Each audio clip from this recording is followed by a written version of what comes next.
Well, yeah, my ideas were being depended on because I was the guitar player, and Dave doesn't, he doesn't write guitar parts, So it was very cool because throughout my teenage years, I was um, a teenager in the 70s, and I was really into rock music, Led Zeppelin, Queen, Deep Purple, all that really good, and then progressive rock. So I had the rock and roll thing in my soul, so to speak. White boy from New York, Italian, rock and roll. You could call it metal, but it's a misnomer compared to what the word means today, So it was always there in me.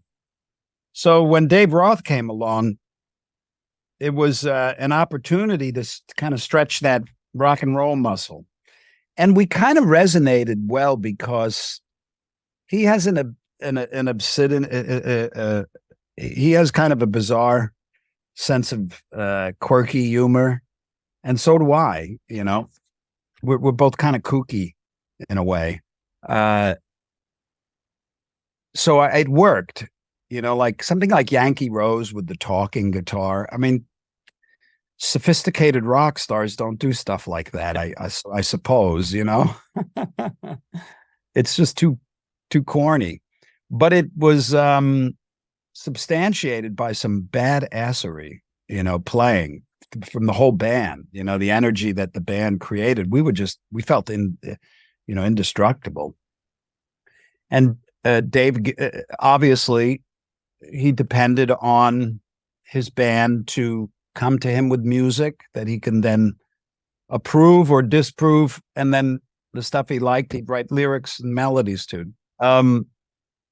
So yeah, that was fantastic because not only did I have the freedom to play anything I really wanted, I had to push myself to go beyond my even beyond my own vision, so to speak. So I'll say the shadow of Edward hanging over me, I didn't feel pressure, because if I would have felt pressure, it would have meant I was competing with Edward. And you can't do that. That's foolish. You can't compete with Edward, So when I was making those records with Dave, I was very at ease, they were very enjoyable. I loved getting in the studio and knocking out those guitar parts. I didn't know what people were going to think. I can't control that. I just knew that I had an opportunity to push it, to push the bar. And I just did my best to do that, and I enjoyed it. We had a great time. Yeah. Touring with Dave Roth that was fantastic. Obviously, you worked with Frank Zappa before that and Alcatrazz and things like that. But in terms of Dave Lee Roth, I mean, his level of fame at that stage was absolutely massive, wasn't it? And the album you worked on, Eat 'em and Smile, was a massive commercial hit. So how did that kind of resonate with you? Was that something that sat nicely with you, the kind of big commercial success that came with all that? Well, that kind of success affects people differently. Sometimes you don't even realize it's happening as you're going through it. At least that was the case for me. With Frank Zappa, if you play with him and you leave his band, you got to go find a gig. It's not like you all of a sudden become somebody that's sought after. You put your time in, and it's a great gig, but joining somebody like Dave Roth's band, that's different. You're now a part of a group that is a personality that fits into a field where now you're known. Yeah. And especially if the voice behind David Lee Roth, I mean, the guitar behind the voice of Dave was Edward Van Halen, and all of a sudden, who's the guitar behind the voice now? We have to see how it sits with us, because we're so used to Edward and Dave.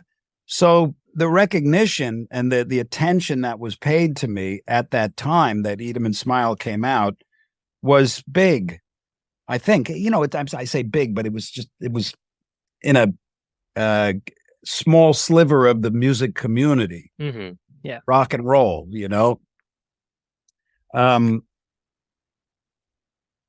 and plus we were in the basement, in Dave's basement, for like some maybe a year and a half, and just writing and jamming, and then finally we went to record. And during all this period, there was stuff going on in the outside world, but I wasn't a part of it.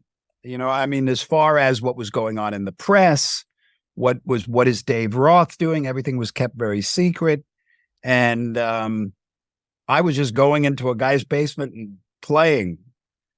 And then we went into the studio and recorded. It was kind of like when I made Crossroads. I was just kind of going into the studio and filming.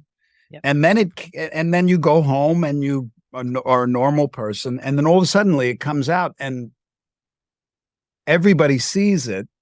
And then you go out and people are like, hey, there you are, and you're like, well, yeah, and then it takes an adjustment. It was an adjustment because it was interesting at first, especially with Crossroads, because you can make hit records till you're blue in the face, but be in one hit movie, and just have a little part, and hey, there's that guy, every place you go. So that took an adjustment. It was fun. It was never my fame with those bands, or my recognition with those bands, was never so much that I couldn't lead a normal life, Mm-hmm.